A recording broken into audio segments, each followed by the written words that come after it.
विचार है, प्रेम से मुझको भजो तो भव से बेड़ा पार है। भगवान कह रहे हैं प्रेम ही इस श्रीमद् भागवत का श्रवण करने का लाभ यही है, अनेकानेक वेदों को पढ़ने का लाभ यही है, अनेकानेक अनुष्ठान करने का लाभ यही है कि भगवान में प्रेम हो जाए।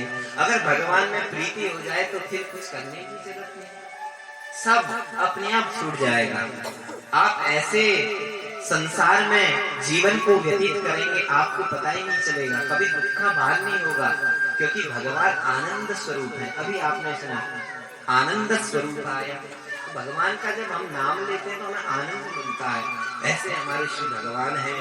आइए हम ज्यादा विस्तार न करते हुए, क्योंकि समय भी हमारे पास ज्यादा नहीं है, आगे हम महात्मा की कथा कहेंगे। तो परम पवित्र भूमि, हम अब अपना मन लेकर कहाँ चलेंगे? नैमिषारण्य की पावन भूमि में आप लोगों को हम यहाँ कथा कर रहे हैं और नेत्र बंद करके बस एक काम करना है, उस लीलाओं को सोचना है। यही कथा सुनने का लाभ है कि हम उन कथा को श्रवण करें और जो कथा प्रसंग चल रहा है उन लीलाओं में डूब जाएं, और ऐसे डूबे जिन खोया, कुछ ऐसा शब्द है, जिन डूबा तिन पाइया गहरे पानी में। तो मतलब ऐसे डूब जाएंगे फिर निकल ही नहीं पाएंगे। तो भगवान का ऐसा स्वरूप है। द्वापर का अंतिम समय था। श्री शौनकादिक ऋषि जो अट्ट मुनि है, परम पवित्र ऋषि है, तिलक लगाए हुए हैं और कंठी माला पहने हुए हैं और भगवान का नाम स्मरण कर रहे हैं। ऐसे अट्टी जब उन्होंने द्वापर का अंतिम समय देखा और आंख बंद करी, अरे ये क्या है? कलयुग आने वाला है, घोर कलयुग आने वाला है। इस कलयुग में तो सब भगवान की भक्ति भी धीरे धीरे सब भूल जाएंगे। कैसे सब जीवों का कल्याण होगा? देखो संत जो होता है ना, वो हमारे कल्याण की बात सोचता है। इसलिए हमारी भारत भूमि सर्वश्रेष्ठ है, क्योंकि यहाँ परम दिव्य दिव्य संतों का प्रादुर्भाव हुआ और जो इस भारत भूमि का नहीं अपितु पूरे विश्व की मंगल कामना का भगवान से प्रार्थना करते हैं। तो ऐसे ऐसे संत देखिए, हमारा कोई भी ग्रंथ उठा के लीजिए, चाहे भागवत हो, चाहे श्री रामचरितमानस हो, सब संतों के माध्यम से हम लोगों को कथाएं भगवान की भक्ति प्राप्त हुई है। ऋषि मुनियों ने जब नेत्र बंद करे और घोर कलयुग को देखा, घोर कलयुग आ गया है, अब इन जीवों का क्या होगा? जीवों का उद्धार कैसे होगा? तो ब्रह्मा जी के पास गए और ब्रह्मा जी से प्रार्थना करे, हे ब्रह्मदेव, आगे कलयुग घोर आने वाला है और हमें भजन करना है। कोई ऐसा स्थान बताइए जहाँ हम निश्चिंत होकर भगवान श्री हरि का चिंतन करें और श्री हरि भगवान का ध्यान करें और अनंत समय तक भगवान की कथा रसपान करें। कितने रसिक है, देखो भगवान की कथा रसपान करने के लिए। तो ब्रह्मा जी ने कहा, मैं एक मनस चक्र छोड़ता हूँ, इसकी छाया में आप लोग जाइए। ये छाया जहाँ पर रुकेगी वहीं पे आप लोग सोच लेना, एक अत्यंत पवित्र भूमि है, वहीं पे आप लोग सत्संग का आयोजन करना। तो इस प्रकार जब मनस चक्र छोड़ा ब्रह्मा जी ने, तो नैमिषारण्य में आके वो रुका और नैमिषारण्य की पावन भूमि। अब आपको मैं उस नैमिषारण्य पावन भूमि की ओर ले चलता हूँ। आप लोग आंख बंद करके उस नैमिषारण्य की पावन भूमि में चलिए। कितनी पवित्रतम भूमि है। आहा, सेम बिल्कुल ऐसा ही पेड़ वृक्ष लगे हुए हैं, कल कल कल कल अलकनंदा बह रही है बगल पे, और एक वृक्ष वट वृक्ष, उसमें श्री भद्र वेदी बनाई है 28,000 ऋषि मुनि। जैसे यहाँ पे आप लोगों ने बनाया ना ये भद्र वेदी व्यास गद्दी, वैसे ही वृक्ष के नीचे चौका लगा के, गोबर का अत्यंत पवित्र चौका लगा के वहां पे व्यास गद्दी बनाई है। और उस परम पवित्र भूमि जहाँ वृक्षों का जहां अरण्य की आवाजें हो रही हैं, अलकनंदा छल छल बह रही हैं और पशु पक्षियों की आवाज आ रही है और इतनी पवित्र भूमि है। अब मैं वर्णन नहीं करूंगा, आप यहाँ सब देख लीजिए, जैसा दिख रहा है ना, हरियाली पूरी सेम जैसे, बहुत आनंद, बहुत एकांत है, क्योंकि एकांत में ही भजन होता है, एकांत में ही कथा सुनी जाती है। तो ये बहुत दिव्य स्थान है। हम लोग भी बहुत दिव्य स्थान में बैठे हैं, देवभूमि में बैठे हैं, हिमाचल, हिम का, बर्फ का आंचल। तो हिम स्वयं शंकर जी निवास करते हैं, महादेव, देवादिदेव महादेव जो परम गुरुदेव हैं, उनके चरण में हम लोग कितने सौभाग्यशाली हैं, हम लोगों का यहाँ पे जन्म हुआ है। तो हम लोगों को भगवान से प्रार्थना करनी चाहिए, हे प्रभु आपने इतना सुंदर स्थान हमें दिया, हमारा क्या सौभाग्य था, आपके इस परम पवित्र भूमि में हमें जन्म मिला, देवभूमि जहाँ देवताओं का निवास है। तो हम ऐसा काम ना करें यहाँ रहकर जहाँ जो कि देवताओं का अपमान हो, क्योंकि देवताओं का अपमान होगा तो हम लोगों की बुद्धि क्या होगी, बुद्धि हो जाएगी, बुद्धि खराब हो जाएगी।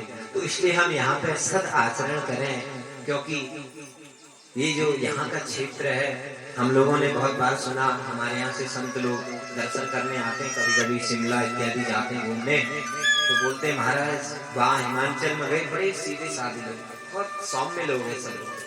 हमें बहुत, अभी कुछ दिनों की बात है, कथा से आने से पहले तो एक संत आए थे, तो हमें बहुत प्रसन्नता हुई, क्योंकि हमें कथा करने आना था, तो हमने सोचा चलो हम भी जा रहे हैं, अच्छे लोग मिलेंगे, कथा श्रवण करेंगे।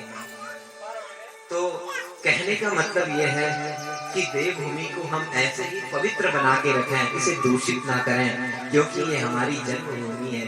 जननी जन्मभूमि स्वर्गादपि गरीयसी, स्वर्ग से भी बढ़कर हमारी जन्मभूमि है। तो इसको हम एक फूल के सदृश खिला के रखें, कुछ दूषित ना होने दें, हम ऐसा आचरण करें जो देवताओं का भी अपमान ना हो, क्योंकि मनुष्य से ही देवता बनता है।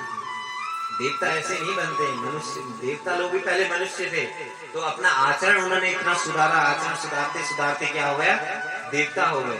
तो पहले जो लोग मनुष्य होते थे ना, तो हिमाचल की और उत्तराखंड की, और हमारे भी जन्मभूमि भगवान ने उत्तराखंड दी है, हम भी पहाड़, तो उत्तराखंड की और हिमाचल के क्षेत्र की और ऋषि मुनि जो है यहाँ तपस्या करने आते थे। तो वो लोग इतनी तपस्या करते थे, धीरे धीरे धीरे वो देवता तुल्य हो जाते थे। तो हम लोग भी, हमें भगवान ने यहाँ जन्म दिया है, इतने सौभाग्यशाली हैं, ऐसा आचरण करें, खान पीन शुद्ध रखें, दारू का सेवन, मदिरा का सेवन ना करें, क्योंकि आप लोगों को बुरा लगेगा। पहाड़ी क्षेत्रों में जो होता है ना, मदिरा बहुत चलती है यहाँ पे, और सब अच्छा, बस एक अवगुण, तो एक जो अवगुण होता है ना वो सब दबा देता है, सब अच्छे।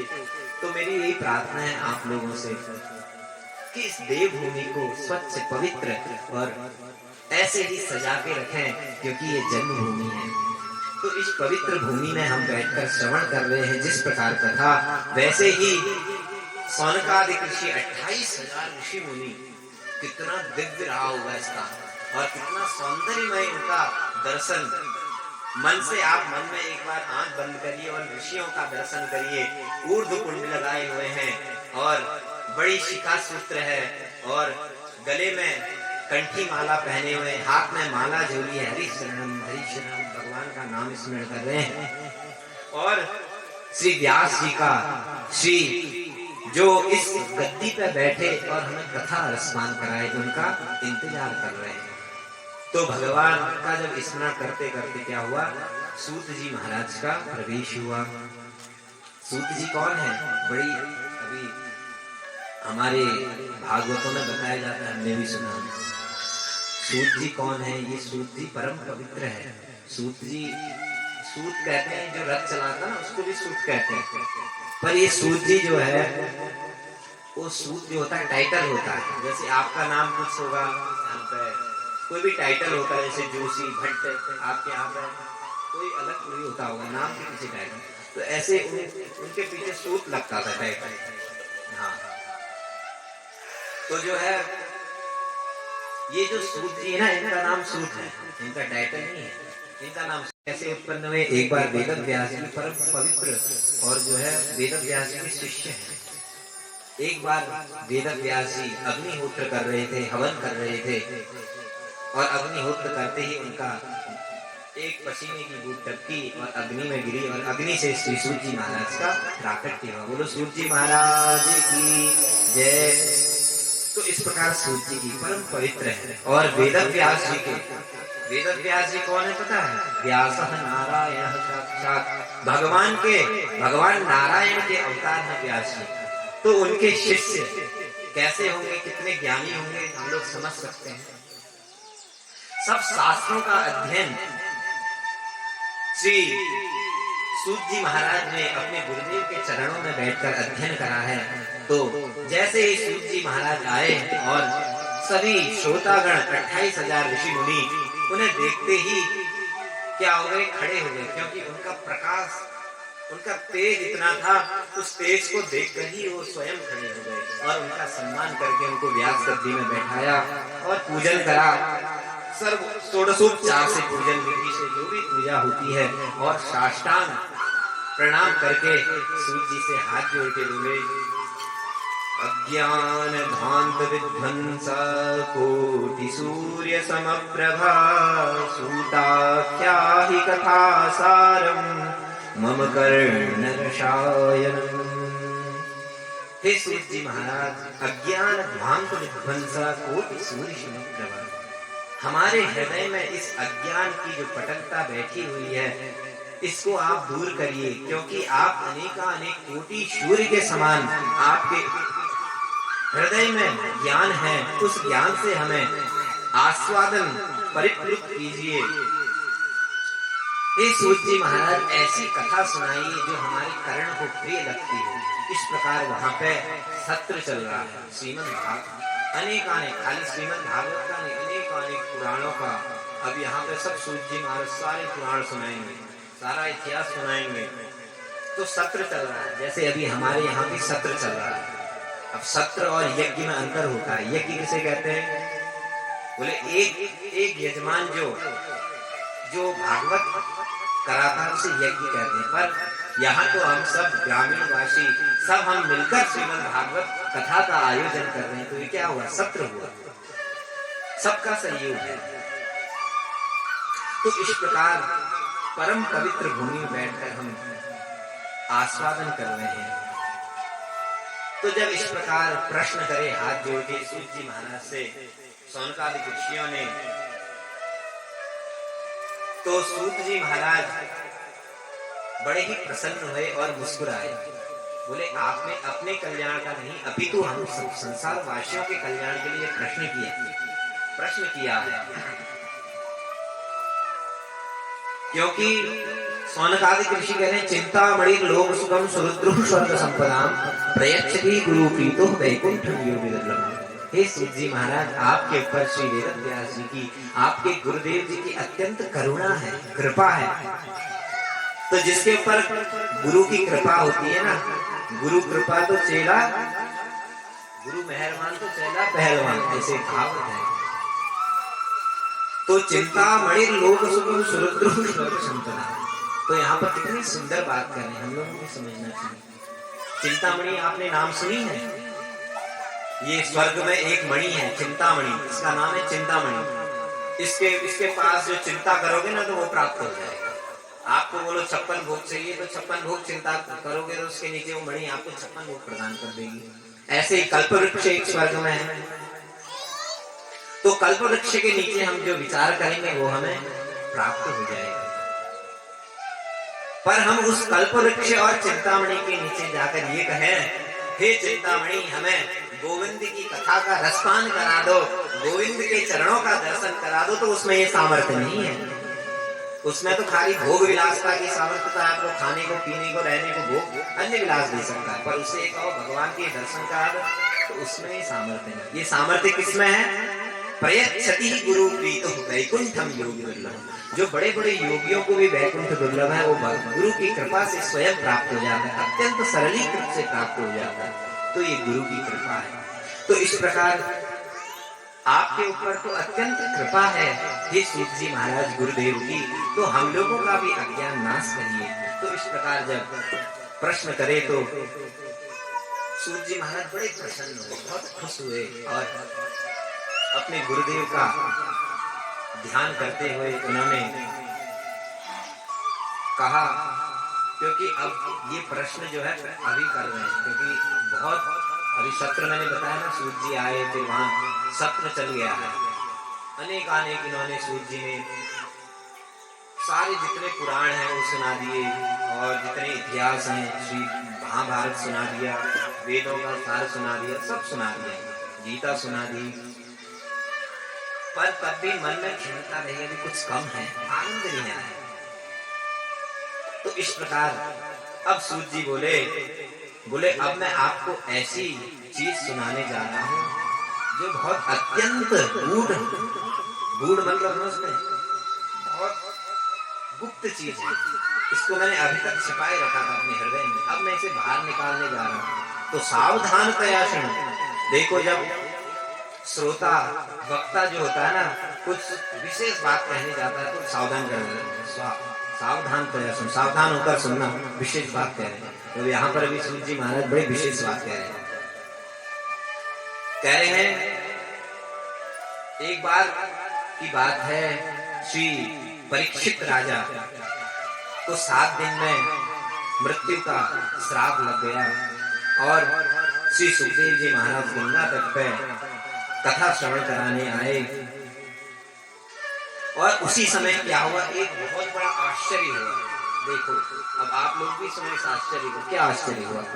बोले सुधा कुंभम गृहत्यैव देवास्तत्र समागम। सुधा कुंभ जानते हैं, सुधा मतलब होता है अमृत, अमृत कलश, जिसके लिए इतना परिश्रम हुआ था, राक्षसों से देवताओं को दोस्ती करनी पड़ी थी, पांव छूने पड़े थे राक्षसों के। आप हमारे बड़े भाई हैं, चलिए समुद्र मंथन करते हैं, अमृत निकलेगा, दोनों मिलजुल के पिएंगे और युद्ध होते रहता है, ना आप मरोगे ना हम मरेंगे, युद्ध होते रहेगा। तो इस प्रकार जब अनेक से भगवान के अवतार हुए, एक तो कच्छप अवतार हुआ, मोहिनी अवतार हुआ, समुद्र मंथन में 2 बार अवतार हुआ। तो इतने मेहनत से जो सुधा कुंभ निकाला हुआ, आज उस सुधा कुंभ को लेकर श्री परीक्षित के पास, श्री सुखदेव जी के पास देवता लोग जो आ गए। क्यों आए? बोले स्वकार्य कुशला सुधा। देवता जो है ना बड़े स्वार्थी होते हैं, देवता बड़े स्वार्थी होते हैं, अपना स्वार्थ सिद्ध करते हैं।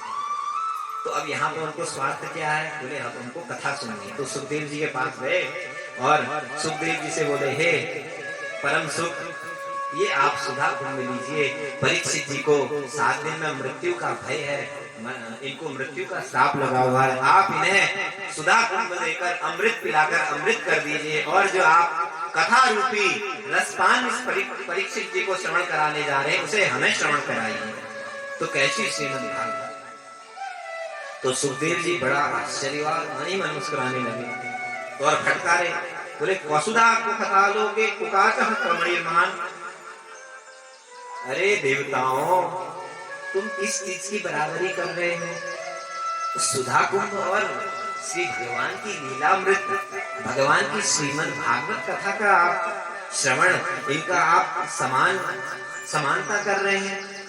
कहीं कांच और मणि में समानता होती है? आप लोग ही बताइए। कांच कांच है, मणि मणि है, कांच की कीमत कांच, मणि की कीमत मणि। तो वसुधा को कथा लोगे कुकाचः कमणीयमान।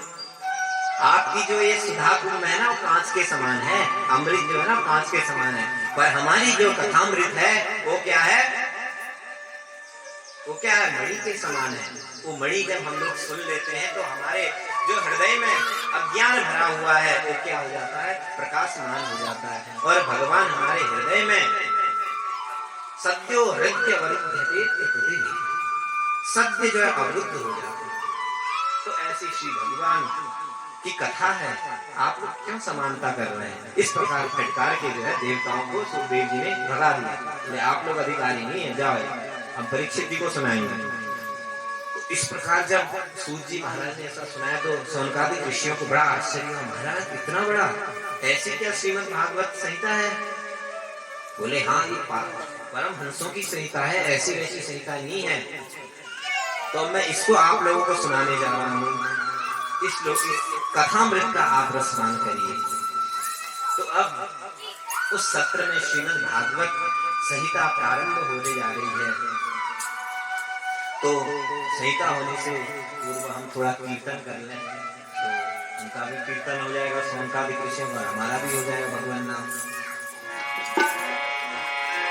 प्रेम से सब लोग बोलेंगे ना, बहुत आनंद आएगा। आप लोग सब लोग बोलेंगे तो ना हमें भी अच्छा लगेगा और ठाकुर जी को तो बहुत अच्छा लगेगा।